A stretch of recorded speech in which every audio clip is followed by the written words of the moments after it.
তাই আজকে যদি আল্লাহ আমারে আমার ছেলের কবরটা আল্লাহ মিলাই দেয় তা আমি মরে গেলে আমি শান্তি পাইবো। আমরা তো চাচ্ছি কবর শনাক্ত করতে, হাজার হাজার কবর।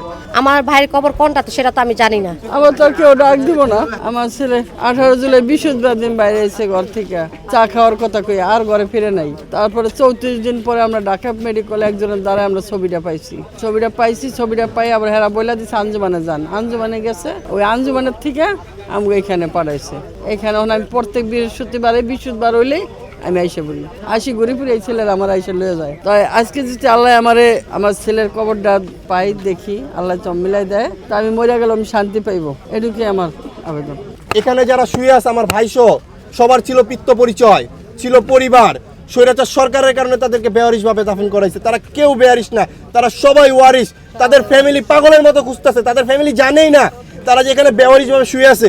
আমরা তো জানি যে আমার ভাইকে এখানে বেওয়ারিশভাবে দাফন করা হয়েছে, ওয়ারিশ থাকা সত্ত্বেও বেওয়ারিশভাবে দাফন করা হয়েছে। কোন কবর আমার ভাইয়ের আমি জানি না। 114টা খাতা কলমে 114টা কবরের কথা আমরা জানি, কিন্তু আজও কি এখানে 114টা কবর আছে না এর বেশি আছে সেটা আমরা আজও জানি না। এক কবরে কয়জন আছে সেটা আজও জানি না। এই 1.5 বছর আমার ফ্যামিলি, আমার মতো যে ফ্যামিলিগুলো জানতে পারছে, যে ছবির মাধ্যমে বা ডিএনএর মাধ্যমে জানতে পারছে যে তাদের স্বজনকে রায়ের বাজার বুদ্ধিজীবী কবরস্থান 4 নম্বর ব্লক দাফন করা হয়েছে, তারা পাগলের মতো এক দপ্তর থেকে আরেক দপ্তরে গেছে আর সবাই আশ্বাস দেখাইছে। যত রাজনৈতিক দল বলেন, তারপর সমন্বয়ক বলেন, ইন্টারিম সরকার বলেন, সবাই আমাদেরকে আশ্বাস দিছে। সবাই আমাদেরকে আশ্বাস দিতে দিতে 1.5 বছর হয়ে গেছে। আমি আমার মা বাবা ভাই বোনের হাহাকার কিভাবে সামলাবো? আমি তো আমার নিজেকে সামলাইতে পারি না। আজও জানি না নিজের ভাইয়ের কবরের সন্ধানটা কোথায়। এখানে আমরা এসেছি যে আমাদের যে ভিকটিমের যে শহীদ পরিবার যারা নাকি তাদের সন্তানদেরকে লাশগুলো পায়নি, তাদের পাশে দাঁড়াচ্ছি, তাদেরকে আমরা সহযোগিতা করছি এবং প্রতিটা মন্ত্রণালয়ে যে আমরা কাগজপত্র জমা দিয়ে আজকে আমরা এই পর্যায়ে এসেছি। এখন আমরা সর্বোচ্চ আপনাদের অশেষ দোয়ায় রহমতে আল্লাহ পাক যাতে আমাদের শহীদ পরিবার, আমার সন্তানরা যাতে এখানে লাশগুলো আমরা সমর্থন করতে পারি সেই দোয়া আপনাদের কাছে চাচ্ছি। আঞ্জুমান মুফিসলামের যে এখানে দাফন করেছে আমার ভাইকে, এখনো তো আমরা কবর শনাক্ত করতে পারি নাই। তা এখন আমাদের এখানে যে কবর শনাক্ত করবো, আমরা তো চাচ্ছি কবর শনাক্ত করতে, কারণ আমরা এখানে আসি অনেক হাজার হাজার কবর। আমার ভাইয়ের কবর কোনটা তো সেটা তো আমি জানি না। এখন আমিও চাইতেছি আমার ভাইয়ের কবরটা শনাক্ত করতে। আমরা তো দুনিয়া তো বিচার চাই, আখেরাত আল্লাহর কাছে বিচার চাই, এক আল্লাহর কাছে বিচার দিয়ে রাখছি। আর আমরা যে শহীদ পরিবারের একটা মর্যাদা চাই সরকারের কাছে, ঠিক আছে, আমরা দেশবাসীর কাছে, যে আপনার কাছে যে আমরা একটা উপযুক্ত বিচার চাই। এবং আমরা চাইতেছি আমরা যে শহীদ পরিবারের জন্য আমরা আজীবন একটা মর্যাদা পাইতে পারি ওনাদের কাছে। কিন্তু এই মর্যাদার সিগনেচারটা তো দিল না, ডক্টর ইউনূস দিল না ওইভাবে। এটা এক এক পদের এক এক দলেরা এক একভাবে ঘুরাইতেছে। আজ পর্যন্ত আমাদের মাসিক যে ভাতাটা করবে, ভাতাটা পর্যন্ত আমাদেরকে দিল না এখনো। ঠিক আছে, 1.5 বছর হয়ে গেল। তা আমাদের পরিবারটা সংসার কীভাবে চলে? আমার একমাত্র ছেলে আমার ইনকাম করতো, ওরা বউ অসুস্থ, আমি নিজেও অপারেশন, এই যে আমি যে অপারেশনের রুগী, আমি 1.5 মাস ধরে একটা অপারেশন করছি, বড় একটা অপারেশনই করছি। জি, আমার সন্তান শহীদ শাহরিয়ার হাসান আলভী গত আগস্টের 4 তারিখ মিরপুর 10 নম্বরে আনুমানিক সন্ধ্যা 5:30 থেকে 6টার মধ্যে গুলিবিদ্ধ হয়।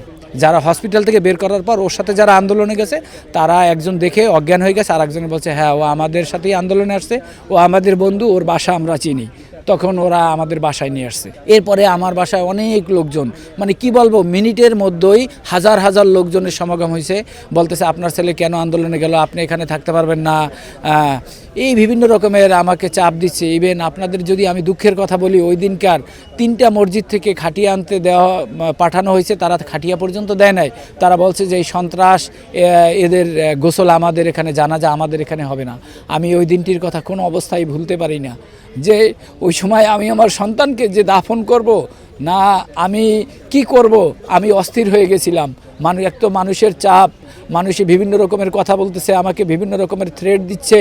তারপরে হচ্ছে আমি ভাবতেছি যে আমার ছেলেকে যদি আমি তাড়াতাড়ি গোসল না করে জানাজা না করি, হয়তো কেউ এসে লাশ নিয়ে যাবে, তখন আমি আরও একটা বড় ধরনের হয়তো কোনো সমস্যার সম্মুখীন হব।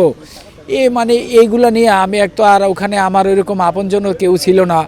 তারপরে যাই হোক, একটা মসজিদ থেকে 7টার সময় একটা খাটিয়া নিয়ে আসা হয়, 7:30টার দিকে একটা খাটিয়া নিয়ে আনা হয়েছে। তারপরে ডি ব্লক পানির ট্যাঙ্কি নামে একটা মসজিদ আছে, ওই মসজিদে গোসল করানো হয় এবং এশার নামাজের পরে জানাজা হয়।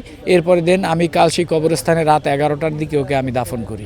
আজকে যে এই কাজটা অনেক দিন আগেই হওয়ার কথা ছিল, আজকে দেখেন অনেক কষ্ট লাগে। যারা দেশ পরিবর্তন করার জন্য অকাতরে প্রাণ দিয়ে গেছে, তাদের যদি আজকে মনে করেন যারা এখানে মনে করেন 100 কতটা কবর মনে করেন বেহরি হিসাবে পরিচিত, যাদের ছেলে মেয়ে মা বাবা এমনিতে অনেক কষ্ট থাকে, তাদেরকে যখন ফাইন্ড আউট করা হয়, যদি মনে করে একটা পরিচয় আকারে যদি সরকার একটা শনাক্ত করা হয়, তাহলে আমাদের যে শহীদ পরিবার কিছুটা হলেও একটু কষ্টটা দূর হবে। আমরা চাই সারা বাংলাদেশে এবং আপনাদের মাধ্যমে একটা মেসেজ দিতে যে অন্তর্বর্তীকালীন সরকার এই কাজটাই যেন পরিপূর্ণভাবে করা হয় এবং এইগুলি যেগুলি ফাইন্ড আউট করা হয় সেগুলি যেন ফাইন্ড আউট করে এবং তাদেরকে গেজেট আকারে করা হয় এবং রাষ্ট্রের যে সুযোগ সুবিধা আছে সেগুলির জন্য প্রদান করা হয়। আমরা যেন সেই সকল নাম জানা শহীদদের পরিচয়টা শনাক্ত করতে পারি। আপনারা দেখেছেন তাদের আত্মীয় স্বজন, পিতা মাতা, ভাই বোনেরা এখানে আসছেন, তারা কিন্তু এতদিন ধরে ঘুরেছেন তাদের সেই সকল স্বজনদেরকে চিহ্নিত করার জন্য। আমরা অবশ্যই দৃঢ়ভাবে বিশ্বাস করি আজকে থেকে যে কাজটি শুরু হবে, আমরা জানি না কতদিন লাগবে, আমরা অবশ্যই আমাদের সেই সকল আনাজদের উত্তরসূরি যারা এখানে শুয়ে আছেন তাদেরকে আমরা শনাক্ত করতে পারবো, যারা বুকের রক্ত দিয়ে দেশকে স্বৈরাচার মুক্ত করেছিলেন, আমরা তাদেরকে শনাক্ত করতে পারবো। এবং যে জিনিসটা আমরা আপনাদেরকে বলতে পাই, এর জন্য কিন্তু একটা ইন্টারন্যাশনাল প্রোটোকল আছে, যেটাকে মিনেসোটা প্রোটোকল বলা হয়।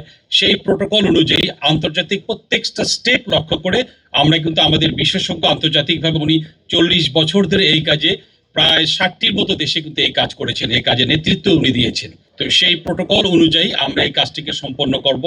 আমরা আজকে আপনাদেরকে শুধু এটুকু বলতে চাই যে আমরা আপনাদের কাছে স্বনির্ভরভাবে অনুরোধ করছি, এটি অত্যন্ত মহৎ একটি কাজ। এই কাজটির জন্য আপনারা ইতিপূর্বে আমাদেরকে সহযোগিতা করেছেন, আমরা চাইবো যে আপনারা আপনাদের সহযোগিতার হাতকে প্রসারিত করবেন, যেমন ইন্টারন্যাশনাল প্রোটোকল অনুযায়ী এই ধরনের ছবি যেন কোথাও প্রকাশিত না হয়।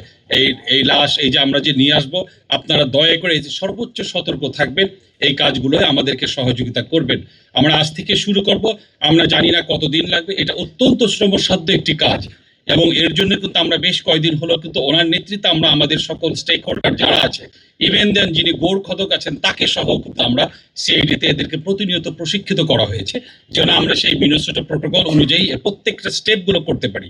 আমরা অত্যন্ত আশাবাদী আমরা এই কাজগুলো সুন্দরভাবে আন্তর্জাতিক প্রোটোকল অনুযায়ী হিউম্যান রাইটসের যে জিনিসগুলো আছে প্রত্যেকটা স্টেপ অনুযায়ী আমরা করতে পারবো। আমরা আপনাদের কাছে সহযোগিতা চাচ্ছি, আমরা যেন এই কাজটি সুন্দরভাবে করতে পারি। আর সিআইডির তরফ থেকে আমরা আপনাদেরকে আবার অভিনন্দন জানাচ্ছি, সেই সকল আত্মীয় স্বজন যারা এখানে আসছেন সকলের আশাটা পূরণ হবে এই আশাবাদ ব্যক্ত করে আমি আপনাদের সকলের সহযোগিতা চেয়ে আমার বক্তব্য শেষ করছি।